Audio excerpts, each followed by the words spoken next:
নবী পাকের উম্মত উম্মতিরা ভালো করে বোঝার চেষ্টা করো। সুলতান মাহমুদ গজনবী এমন কথা বলার পরে আগামী কালকে তিনি সেই তালিবুল ইলমদের জন্য একটু লাইটের ব্যবস্থা করে দিলেন। নবী পাকের উম্মত উম্মতিরা সুলতান মাহমুদ গজনবী তিনি যখন লাইটের ব্যবস্থা করে দিলেন, লাইটের ব্যবস্থা করে দিয়ে বাড়িতে চলে যায়। বাড়িতে গিয়ে এশার নামাজটা সমাধা করলেন। ও মুসলমান ঘরের ছেলেরা, ও নবী পাকের উম্মত উম্মতিরা এশার নামাজ সব করে দিয়ে তিনি যখন বিছানায় চলে গেলেন, তিনি যখন ঘুমিয়ে গেলেন, ও মুসলমান ঘরের ছেলেরা, আমার আপনার নবী দয়ার নবী জনাবে মুহাম্মদ রাসূলুল্লাহ সাল্লাল্লাহু আলাইহি ওয়া সাল্লাম উম্মতের কান্ডারি নবী, আমার উম্মতের পাগল নবী, আমার বিশ্ব নবী রাসূলুল্লাহ সাল্লাল্লাহু আলাইহি ওয়া সাল্লাম সুলতান মাহমুদের ঘুমের মধ্যে হাজির হয়ে যায়। বলা যাবে না তো মহব্বতে হবে না সুবহানাল্লাহ। আমার বৈজ্ঞানিকরা, ও নবী পাকের উম্মত উম্মতিরা সুলতান মাহমুদ গজনবীকে বিশ্ব নবী রাসূলুল্লাহ তিনটে প্রশ্ন ছিল। আমার বাকি যুবক নবী, আমি রাসূলুল্লাহকে মহব্বত করি, আল্লাহর নওয়ার নবীকে তো দেখতে পারি না। ও মুসলমান ঘরের ছেলেরা, তৃতীয় নম্বর প্রশ্ন ছিল উম্মতের মধ্যে শ্রেষ্ঠ উম্মত কে? ও আমার বৈজ্ঞানিকরা, ও নবী পাকের উম্মত উম্মতিরা সুলতান মাহমুদ গজনবী আল্লাহর নবী দয়ার নবী বিশ্ব নবী রাসূলুল্লাহ স্বপ্নের মধ্যে এসে আল্লাহ রাসূল বলেছিলেন, দিনের ছেলে সুলতান মাহমুদ গজনবী জোরে বলেন, এই জোরে বলবেন না তো মহব্বতে হবে। আল্লাহ রাসূল স্বপ্নের মধ্যে চলে এসেছে, এসেই বলছে এ সুবক্ত গিনের ছেলে, যদি বলবেন না আমার রাজা বুঝতে পারছেন মনে হয় ভালো করে বলেন। যে তিনটে প্রশ্ন ছিল যে আমি সুলতান মাহমুদ গজনবী, আমার বাপ কি সুবক্ত গিন, ভালো করে বুঝবেন এক নম্বর প্রশ্ন। আর সেই প্রশ্ন জবাব দিচ্ছে কে? বিশ্ব নবী রাসূলুল্লাহ, জোরে বলবেন না কি বলছে? স্বপ্নের মধ্যে বলছে এ সুবক্তি গিনের, এই সুবক্তি গিনের ছেলে সুলতান মাহমুদ গজনবী। একটা উত্তর পেয়ে গেলেন তো, জোরে বলবেন না। যেখানে বলছে তোর বাপ হচ্ছে সুবক্তি গিন, তাহলে বাপ আর চেঞ্জ হয়? কথা বলেন না। এখন কিন্তু অনেক ছেলে পাওয়া যাবে যাদের বাপ মায়ের ঠিক নেই। ওরা ঠিক বলছি না ভুল বলছি? যাদের বাপ মায়ের ঠিক নেই, কারণ কি তার একটা কারণ আছে, এই কারণ বলতে গেলে অনেক টাইম লেগে যাবে, আমি ওই দিকে যাবো। তাহলে প্রথম প্রশ্ন ছিল আমি যে সুলতান মাহমুদ গজনবী, আমার বাপ কি সুবক্তি গিন? আল্লাহ রাসূল বলছেন, সম্বোধন করলেন এ সুবক্তি গিনের ছেলে।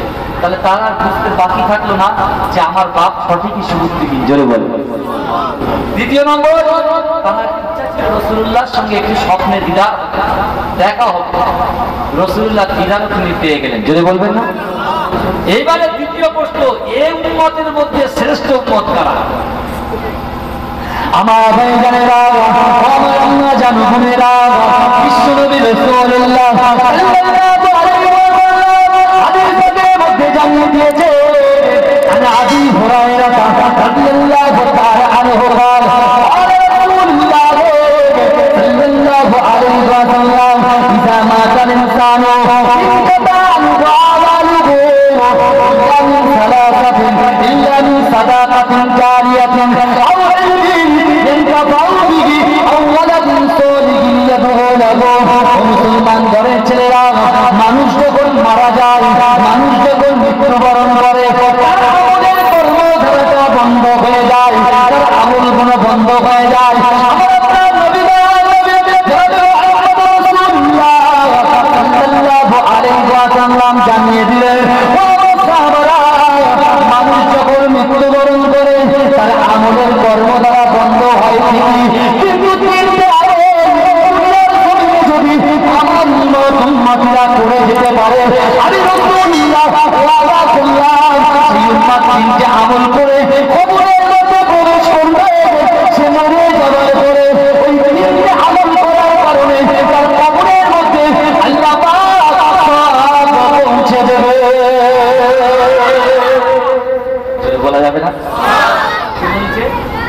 বিশ্বনবী রাসূল বলছেন যে মানুষ যখন মৃত্যুবরণ করবে দিন কাটা তার আমলের কর্মধারাটা বন্ধ হয়ে যাবে। আর কিছু মানুষ বলছে যে মানুষ মরে গেল তো সব শেষ হয়ে গেল। এই কথা ঠিক বলছি না ভুল বলছি? অনেকে তো আল্লাহর ওলিদেরকেও মান্যতা দেয়, আল্লাহর ওলিদেরকেও মান্যতা দেয় না। আল্লাহ বলছে, আমার আল্লাহ পাক রব্বুল আলামিন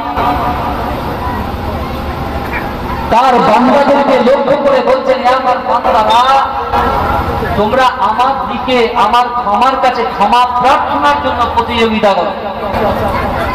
আমি আল্লাহ আমার কাছে ক্ষমা প্রার্থনার জন্য প্রতিযোগিতা করো, ক্ষমা চাওয়ার জন্য বলছি। আল্লাহর কোরআন বলছে প্রতিযোগিতা করো। আর আজকে যেখানে আল্লাহ পাকের ক্ষমা চাওয়ার জন্য যে প্রতিযোগিতা আল্লাহ পাক নিজে করতে বললেন যে আমি আল্লাহ পাক রব্বুল আলামিন আমার ক্ষমার দিকে তোমরা প্রতিযোগিতা করো, অগ্রসর হও।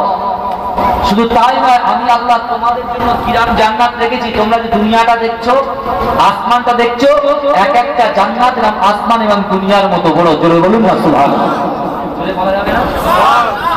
কিন্তু আমার বাইরে আমাদের প্রতিযোগিতা চলছে যে আমার ফ্রেন্ড, আমার বন্ধু, সে আমার সঙ্গে ক্লাস 10-এ পড়ে, সে একটা অ্যান্ড্রয়েড সেট, সে একটা ভিভো সেট কিনেছে। আর আমি প্রতিযোগিতা করছি যে আমার স্যামসাং সেটটাকে আমি কবে কিনব। এই প্রতিযোগিতা চলছে।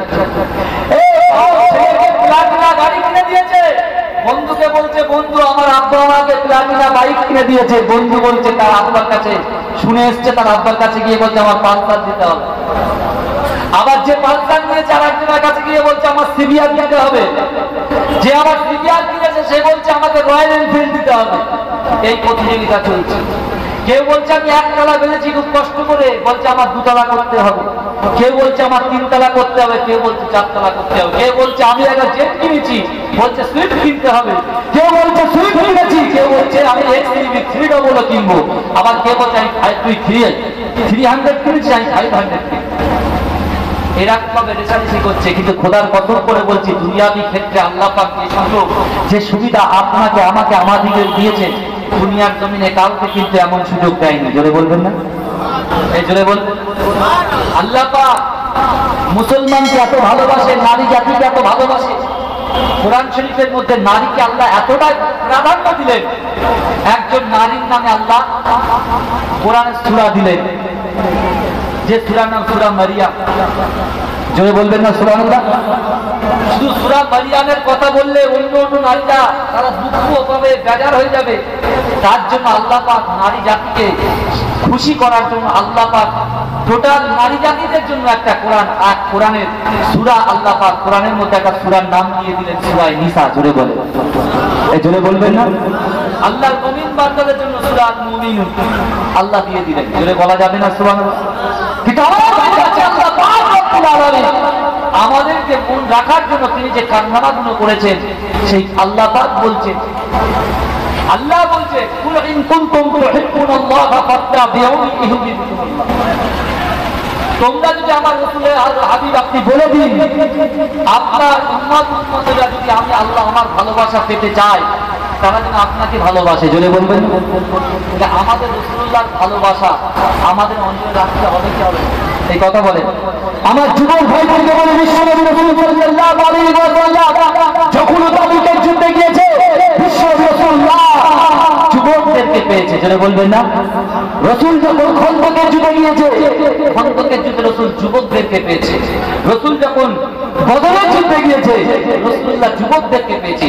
রাসূল যখন উহুদের যুদ্ধে গিয়েছে, রাসূলুল্লাহ যুবকদেরকে পেয়েছে। তাই তো রাসূল বলছে, ও সাহাবারা, ইসলামকে রক্ষা করার জন্য, ইসলামের পতাকাটা উত্তোলন করার জন্য সবথেকে বেশি আমাকে যদি কেউ সাহায্য করে, সবথেকে বেশি রক্ত যারা দিয়েছে তারা হলো আমার যুবক সাহাবা। জোরে বলে, জোরে বলবেন না সুবহানাল্লাহ? আমি আপনি আমরা জোরে জোরে তো সুবহানাল্লাহ বলছি। একটা বারের জন্য সে সাহাবারা যে কষ্ট করেছে, সেই কষ্ট আমরা করেছি। এই ইসলামের জন্য, দ্বীনের জন্য, মাদ্রাসার জন্য যে কষ্ট সাহাবারা রাসূলুল্লাহর সঙ্গে সাথ দিয়ে করেছিল, সেই কষ্টকে আমরা পেয়েছি। তবু আল্লাহ আমাদেরকে নির্দ্বিধায় ইসলামের ঘরে জন্মগ্রহণ করিয়েছেন। জোরে বলুন না সুবহানাল্লাহ? এই কাফের মুশরিক বেঈমানদের ঘরে যদি আমাদের জন্ম দিত, এই আমাদের জন্ম যদি কুকুর বিড়ালের মতো হতো, কিন্তু আল্লাহ পাক রব্বুল আলামিন আমাদের ইজ্জতটা এত বাড়িয়ে দিয়েছেন। ওয়ালাকাদ কাররামনা বানি আদম, আদম সন্তানকে আল্লাহ ইজ্জত দিয়ে দুনিয়ার জমিনে পাঠিয়েছেন। জোরে বলে, জোরে বলা যাবে না? আমার ভাইজানেরা, ও নবীদের উম্মত সুলতান মাহমুদ গজনভী 3 নম্বরের প্রশ্ন হলো, এই জামানার মধ্যে আল্লাহর রাসূলের উম্মতের মধ্যে শ্রেষ্ঠ উম্মত কারা? ও নবী পাকের উম্মতিরা, এই কোরআনে কিরামের ভাইজানেরা, আপনাদের জন্য বোঝার চেষ্টা করো, আল্লাহ পাকের শ্রেষ্ঠ উম্মত হলো তারা যারা এইরকম মাদ্রাসাতে পড়াশোনা করে। বলেন সুবহানাল্লাহ। বিশ্বনবী রাসূলুল্লাহ জানিয়ে দিলেন, ইযা মাতাল ইনসানু, যখন মানুষ মৃত্যুবরণ করে, ইনতাকালু আমালুহু ইল্লা মিন সালাসাতিন, ইল্লা মিন সাদাকাতিন জারিয়াতিন আও ইলমিন, এমন ইলম যার দ্বারা মানুষ উপকৃত হয়। মুসলমান ঘরের ছেলেরা, নবী পাকের উম্মতিরা, এই মাদ্রাসা থেকে যে সকল ছেলেরা কোরআন পড়বে, হাদিস পড়বে, তারা যখন হাদিস কোরআন পড়ে মানুষদেরকে শিক্ষা দেবে, তারাই হলো রাসূলুল্লাহর শেষের উম্মত। আর আপনারা যে দান খয়রাত করছেন, এটা কাদের জন্য দিচ্ছেন? এই যে দান খয়রাত গুলো করছেন, কাদের জন্য করছেন? এই তলিবুল ইলমদের জন্য দিচ্ছেন তো? সুলতান মাহমুদ গজনভী শুধু একটু লাইট দেওয়ার কারণে, একটা লাইটের করার কারণে সে আল্লাহ রাসূলের সঙ্গে তার দিদার হয়ে গেল। জোরে বলেন না সুবহানাল্লাহ। আপনাদের অর্থ সম্পদ এই মাদ্রাসার জন্য দিচ্ছেন তো? দিচ্ছেন কি দিচ্ছেন না? অবশ্যই আপনারা দিচ্ছেন। তাহলে এই যে মাদ্রাসাটা আপনারা এখানে কায়েম করেছে, স্থাপিত করেছে, এখন এই মাদ্রাসা দেখভাল করার দায়িত্ব কার? এই কথা বলেন না, কার দেখভাল করার দায়িত্ব কার?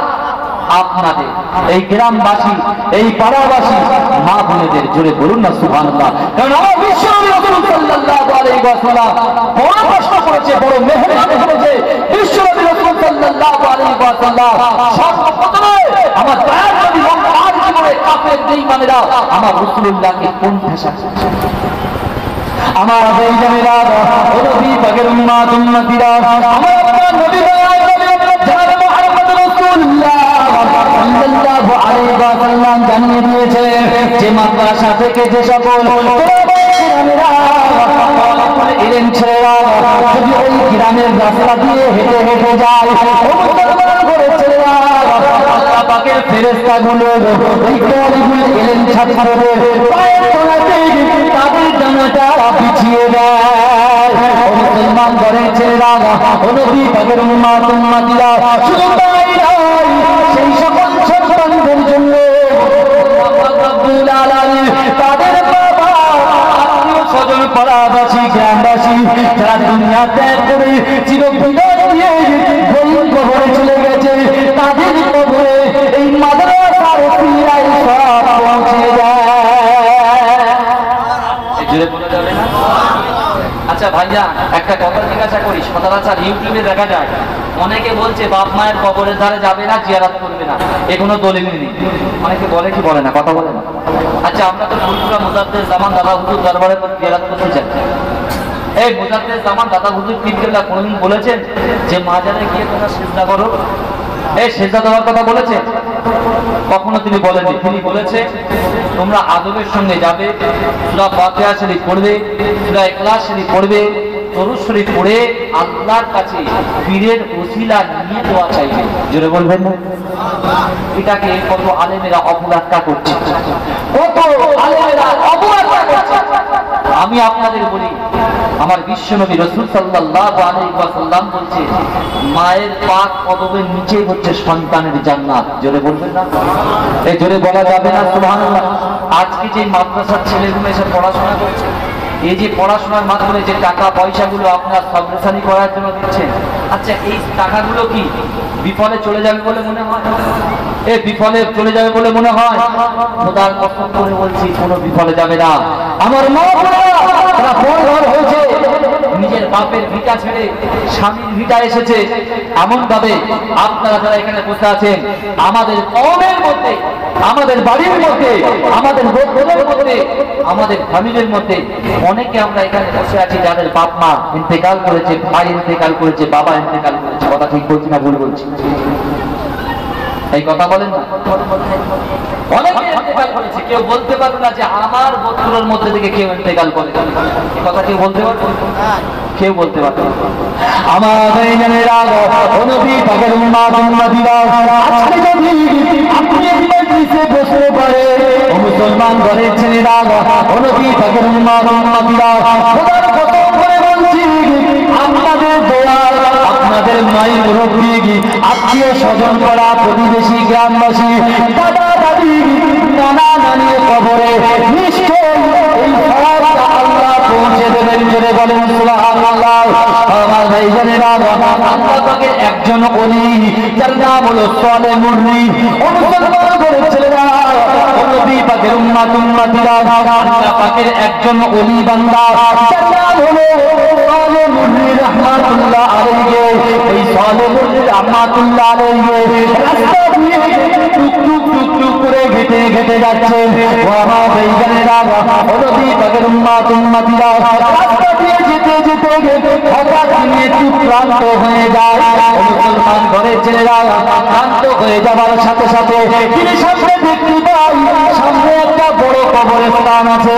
ও আমার ভাইজানেরা নবী পাকের উম্মতিরা একটু ভালো করে বোঝার চেষ্টা করুন। বর্তমান কাফিরদের করে বলে কবর করা যাবে না, কবরের ধারে গিয়ে আব্বা মায়ের জন্য দোয়া করা যাবে না। এই কথাটা ভালো করে বোঝার চেষ্টা করুন। তিনি যখন একটু ক্লান্ত হয়ে যায় ওই কবরস্থানের পাশে তিনি মনস্থির করলেন আমি একটুখানি এই কবরস্থানের ধারে বসে বসে একটুখানি বিশ্রাম নেব।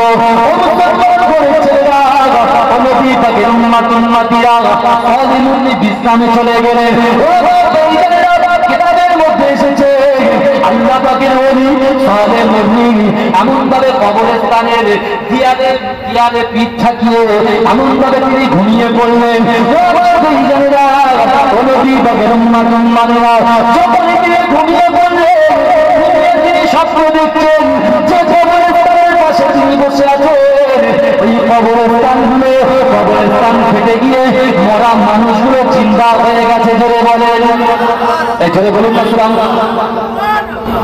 সালেহ মুররি আল্লাহ পাকের ওলি, এই ওলিদের কথা কিন্তু কোরআনে এসেছে। জোরে বলবেন না? তার জন্য আল্লাহ একটা সূরা নাজিল, সূরা নাম দিয়েছেন সূরা লোকমান। ওলিদের জন্য সূরা। জোরে বলবেন না? এই জোরে বলুন না সুবহানাল্লাহ। আমরা তো আসল জিনিস ফেলে দিয়ে নকল নিয়ে টানাটানি করছি। এই আসল বাদ দিয়ে নকল নিয়ে টানাটানি করছি। আজকে তুমি মরে যাবে, তুমি কবরের চিন্তা কতবার করেছো? তুমি চিন্তা করছো আগামী কাল আমাকে নিউ টাউনে যেতে হবে, নিউ টাউনে গিয়ে সেখানে আমার 700 টাকা ইনকাম করতে হবে। 700 টাকা ইনকাম করে ওই টাকার থেকে 200 টাকা টিকিট কাটতে হবে, কারণ আমি 1 টাকায় 1 কোটি টাকা অর্জন করব। আমি সুখমিষ্টিতে ফ্ল্যাট দেবো, আমি এমন ভাবে সিটি সেন্টারের পাশে একটা বড় দোকান নেব। একটা বার তুমি চিন্তা করো, তোমার বাবা ইন্তেকাল করেছে, তুমি একটা বারের জন্য চিন্তা করলে না। আল্লাহ পাক রব্বুল আলামিন পবিত্র কালামুল্লাহ শরীফের মধ্যে পরিষ্কার করে জানিয়ে দিলেন ওয়ালা তাকুল্লাহুমা উফিন ওয়ালা তানহারহুমা ওয়া কুল্লাহুমা কাওলান কারীরা। হে আমার বান্দা বান্দীরা, তোমরা সাবধান হয়ে যাও, কারণ তোমাদের আচার আচরণ ব্যবহারে তোমার বাপ মা যেন উপশব্দ না করে। এই চিন্তা আপনি করেছেন? আল্লাহ বলছে আমার ক্ষমার দিকে তোমরা প্রতিযোগিতা করো, আমার থেকে ক্ষমা হাসিল করার জন্য প্রতিযোগিতা করো। তুমি যখন মরে যাবে জাহান্নামী ফেরেশতা যখন আসবে, জাহান্নামী ফেরেশতার কাছে তুমি কি বলবে? যে আল্লাহ, দুনিয়ায় জিন্দেগি যাপন করার জন্য নিজের জীবনটাকে চালিত করার জন্য আমি আল্লাহ নিউ টাউনে গিয়ে 7 তলা ফ্ল্যাটের উপরে উঠে আল্লাহ আমি 700 টাকা ইনকাম করেছি। আল্লাহ তার মধ্যে আমি 200 টাকার টিকিট কেটেছি। কিসের টিকিট? ও বড় 1 টাকা 1 কোটি টাকার স্বপ্ন দেখছে, টিকিট কেটেছে। হালাল পয়সাগুলো কষ্ট করে মেহনত করে আল্লাহ তো ওই 7 তলা থেকে তোমাকে ফেলে দিতে পারবে। আল্লাহ তো ওই 7 তলা থেকে সেই যুবক জানেন না আমরা যখন রাস্তা দিয়ে যাই এই 10 তলা 20 তলা শুধু একটা দড়ির উপরে ঘর করে থাকে। সে ছেলে ছেলেটা বোঝে না তার সন্তানগুলো কতবার তার মা তার সন্তানের জন্য আল্লাহর কাছে কতবার বলে আল্লাহ আমার সন্তানকে তুমি হেফাজত করো আল্লাহ। সে বড় কষ্ট করে মেহনত করে সে 7 তলা বিল্ডিং আমি মা আমার কাছে বলে গিয়েছে আর সেই ছেলে মনে মনে চিন্তা করছে যে 700 টাকায় আমার অভাব পূরণ হয় না, আমি 1 টাকায় 1 কোটি টাকার স্বপ্ন দেখছি। তুমি যদি এই দোয়া করো আল্লাহ কি তোমার ছেড়ে দেবে? এই কথা বলে আপনি যখন বিপদে পড়বেন কেউ আপনার পাশে দাঁড়াবে না। খোদার কসম করে বলছি কেউ আপনার পাশে দাঁড়াবে না। বিশ্বনবী রাসূল সাল্লাল্লাহু আলাইহি ওয়াসাল্লাম যখন বিপদে পড়েছিলেন, আমার দয়ার নবী যখন বিপদে পড়েছিলেন, আমার আল্লাহ পাক রব্বুল আলামিন আমার রাসূলুল্লাহ সাথ দিয়েছিলেন। জোরে বলে জোরে বলবেন না? আজকে যে মাদ্রাসা যে প্রতিষ্ঠান আপনারা খাড়া করেছেন এই প্রতিষ্ঠান থেকে যদি কোনো ছেলে হাফেজ হয়ে বেরিয়ে যায়, আমার বিশ্বনবী সাল্লাল্লাহু আলাইহি ওয়াসাল্লাম বলছে সেই সন্তান যে ছেলেটা হাফেজ হলো কাল কিয়ামতের মাঠে তার সুপারিশ আমি 10 জনকে জান্নাত দিয়ে দেব। জোরে বলে জোরে বলবেন না? 6 জনের সুপারিশ করবে, 10 জনের সুপারিশ করবে একটা হাফেজ। আমাদের জানেরা নবী পাকের উম্মতিরা এই কোরআনটাকে চিন্তা করার জন্য বিশ্বনবী রাসূলুল্লাহ সাল্লাল্লাহু আলাইহি ওয়াসাল্লামকে আল্লাহ পাক রব্বুল আলামিন পরিষ্কারভাবে জিবরাইলকে বললেন, ও জিবরাইল চলে যাও চলে যাও চলে যাও, আমার হাবিবকে বলে দাও আমার হাবিব যেন প্রকাশ্যে ইসলাম প্রচার করে। ও মুসলমান ঘরের ছেলেরা, বুখারী শরীফের হাদিসের মধ্যে এসেছে আমার আপনার নবীর নবী জনাব মুহাম্মদ রাসূলুল্লাহ সাল্লাল্লাহু আলাইহি ওয়াসাল্লাম 40 বছর বয়সে যখন ইসলাম 40 বছর বয়সে যখন বিশ্বনবী রাসূলুল্লাহ নবুয়ত করেন, আমার দয়ার নবী 3 বছর গোপনে গোপনে ইসলাম গ্রহণ করালেন, গোপনে গোপনে ইসলাম প্রচার করলেন। নবী পাকের উম্মতিরা শুরু বিশ্বনবী রাসূলুল্লাহ সাল্লাল্লাহু আলাইহি ওয়াসাল্লাম মক্কা থেকে আমার আল্লাহ পাকের পারমিশন পেয়ে তার নবী যখন প্রকাশ্যে ইসলাম প্রচার করতে লাগলো, মুসলমান ঘরে ছেলেরা আমার নবী জনাব মুহাম্মদ রাসূলুল্লাহ সাল্লাল্লাহু আলাইহি ওয়াসাল্লাম কাবা শরীফের পাশে আমার বিশ্বনবী কোরআন তেলাওয়াত করতে লাগলেন। ও মুসলমান ঘরে ছেলেরা নবী পাকের উম্মতিরা বিশ্বনবী কোরআন তেলাওয়াত করে, আমার নবী কোরআনের মধ্যে সূরা ইয়াসিন তেলাওয়াত করতে লাগলেন। ইয়াসিন